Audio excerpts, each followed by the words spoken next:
Alright, hello everyone and welcome to NFL Discussion. I'm your host and NFL enthusiast Doug. In today's episode I'm going to be discussing Week 18 of the 2022 NFL season. It's now 2023, so I guess 22 to 23 season. But ladies and gentlemen, it is official. The 2022 through 2023 NFL season has concluded, and what a season it is for my team, the Vikings. They won the North.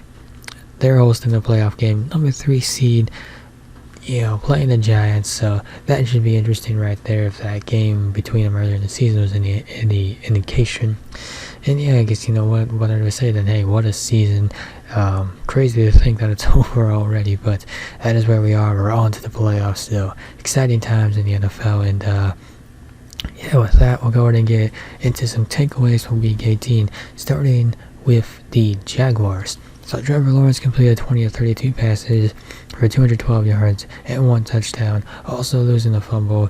The Jaguars found a way to win, despite not leading until their defense was able to return a fumble for a touchdown of only 2:51 remaining in the game.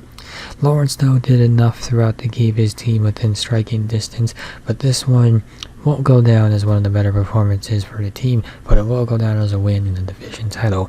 Jacksonville ran under 50 offensive plays when scrimmages the Titans dictated the game environment for most of the night, resulting in only 32 pass attempts and 14 rushes.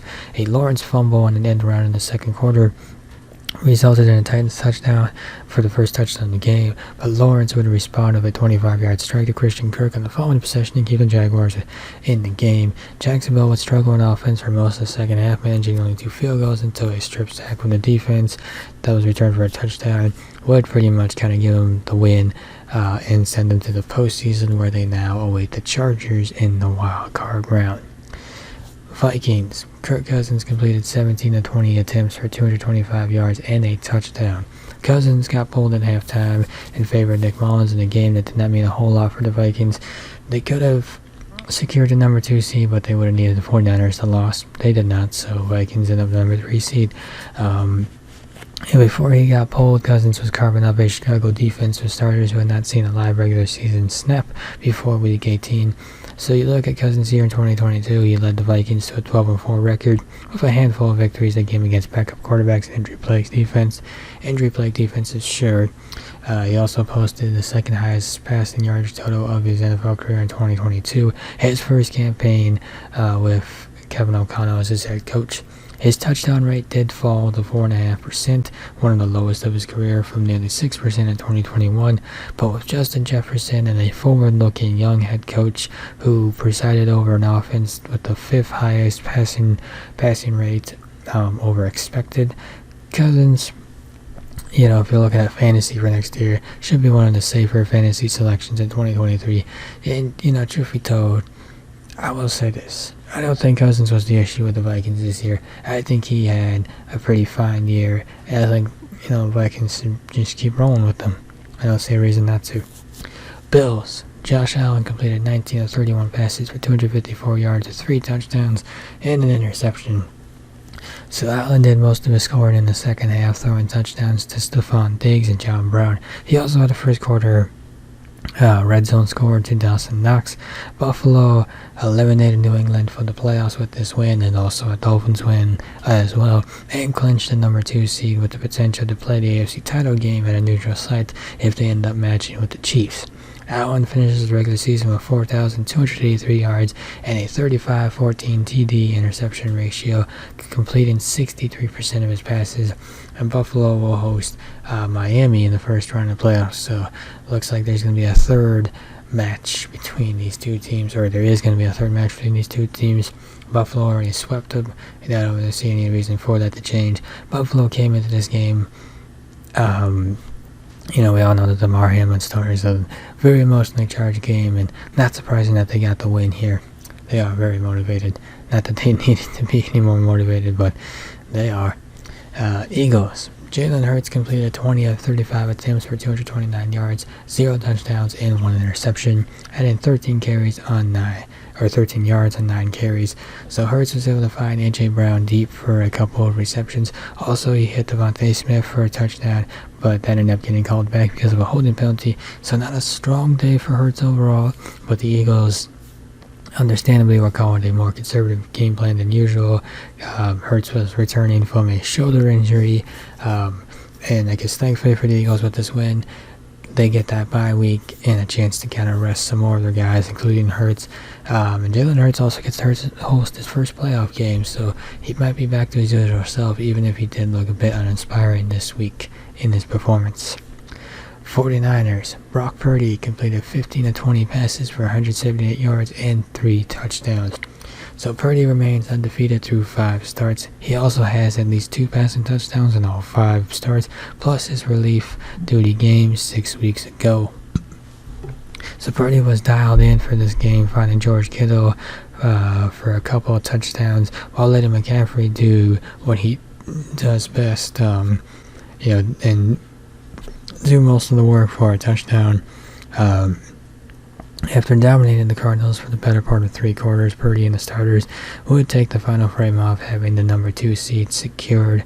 They will host the number 7 seed, which will be the Seahawks, so get a bit of a another divisional matchup in round 3. I think the 49ers swept the Seahawks in the season too, so I don't really see why I wouldn't change.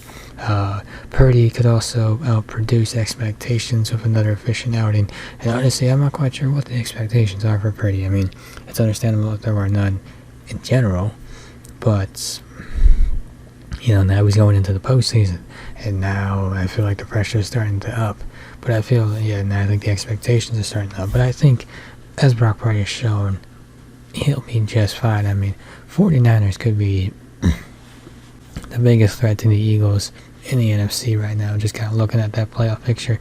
And then the AFC, the Chiefs are number 1 team, but the Bills or Bengals are probably the biggest threat to those 2 teams right there. And I'm definitely looking forward to Wild Card Weekend and kind of seeing what all transpires right there. And there is an unfortunate thing that happens after every season, and that is head coaches getting fired. We already saw the Panthers fire their head coach, the Colts fire their head coach, the Broncos fire their head coach, and I think while the Packers-Lions game was going on, this news broke about from the Texans, and that is that they have fired their coach, Lovie Smith. So for the 4th straight season, the Texans will have a different head coach. Smith gets fired with 3 years left on his deal, and also he ends his Houston tenure with a win, which does prevent Houston from drafting number 1 overall in the draft. Chicago now gets that pick, but I mean, while everybody else can sit there and say, they should lose for the pick, that's not a real thing in the locker room. That's not a real thing for the players. I don't think. I wouldn't know for sure, but I wouldn't think that's a thing. It's easy for people on the outside who don't play the game to say, just lose the game. But again, I don't think that's a real thing. And truth be told, I think Houston probably is going to use that pick for a quarterback anyway, and Chicago's not going to be looking to draft a quarterback anyway, so unless somebody swings a trade from the number 1 pick, Houston's probably pretty good sitting at number 2. And looking at Smith's tenure overall, his defense, at times they were feisty, but they had some season-long issues dealing with opposing rushing attacks, and ultimately never presented a challenge for the league's better quarterbacks.